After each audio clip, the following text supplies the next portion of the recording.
গাজার দক্ষিণাঞ্চলের রাফা শহরের সাকুশ এলাকায় ক্ষুধার্ত ও অসহায় ফিলিস্তিনিদের উপর মরিচের গুঁড়া ছুঁড়েছে ইসরায়েলি সেনারা।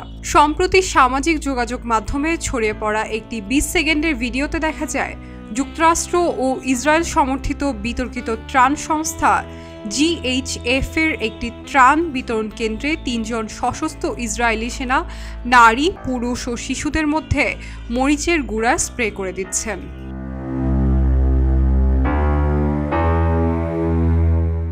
আল জাজিরার ফ্যাক্ট চেকিং ইউনিট সানাদ ভিডিওটির সত্যতা যাচাই করেছে।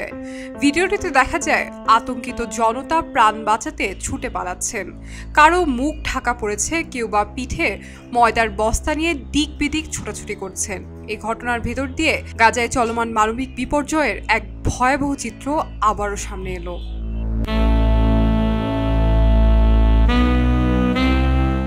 মরিচের গুঁড়া ছোড়ার এই ঘটনা কোনো বিচ্ছিন্ন নজির নয়। গাজায় খাবার সংগ্রহ করতে গিয়ে নিহত হওয়ার ঘটনা এখন যেন নিয়মিত বাস্তবতা। ফিলিস্তিনের স্বাস্থ্য মন্ত্রণালয়ের তথ্য মতে মে মাসের শেষের দিকে GHF এর গাজায় ত্রাণ বিতরণ কার্যক্রম শুরু করার পর থেকে অন্তত 891 জন ফিলিস্তিনি ত্রাণ নিতে গিয়ে প্রাণ হারিয়েছেন। জাতিসংঘের 15 জুলাই প্রতিবেদনে বলা হয় এর মধ্যে 774 জনই মারা গেছেন GHF এর ত্রাণ কেন্দ্রের আশেপাশে। গত রোববার ইসরায়েলি সেনাদের হামলায় 84 জন নিহত হয়েছেন, যাদের মধ্যে 73 জন ছিলেন ত্রাণ সংগ্রহে আসা সাধারণ মানুষ।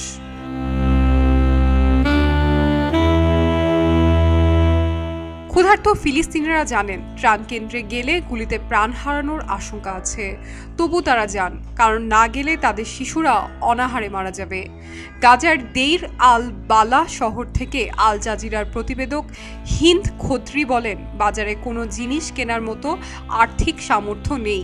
খাবারের অভাবে শিশুদের অপুষ্টিতে মৃত্যু এখন একটি স্বাভাবিক খবর হয়ে দাঁড়িয়েছে। আল আকসা মার্টায়ার হাসপাতালের তথ্য অনুযায়ী 4 বছর বয়সী রাজান আবু জাহের অপুষ্টি ও অনাহারে মারা গেছে। আল শিফা হাসপাতালের পরিচালক জানান, সেখানেও এক নবজাতক সহ আরও 2 জন অনাহারে প্রাণ হারিয়েছেন। এই নির্মম বাস্তবতায় প্রশ্ন জাগে, ত্রাণ নেওয়ার অপরাধে কেন একজন মানুষকে মরিচের গুঁড়া খেয়ে গুলির মুখে পড়তে হবে? ইসরায়েলি সেনাদের এই আচরণ শুধু মানবাধিকার লঙ্ঘনই নয়, বরং তা বিশ্বের বিবেকের সামনে এক কঠিন প্রশ্নচিহ্ন।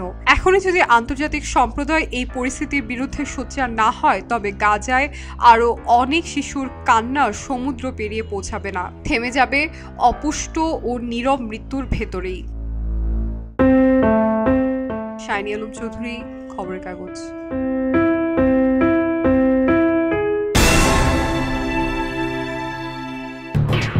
খবরের কাগজ, নিখাদ, নির্ভীক, নিরপেক্ষ।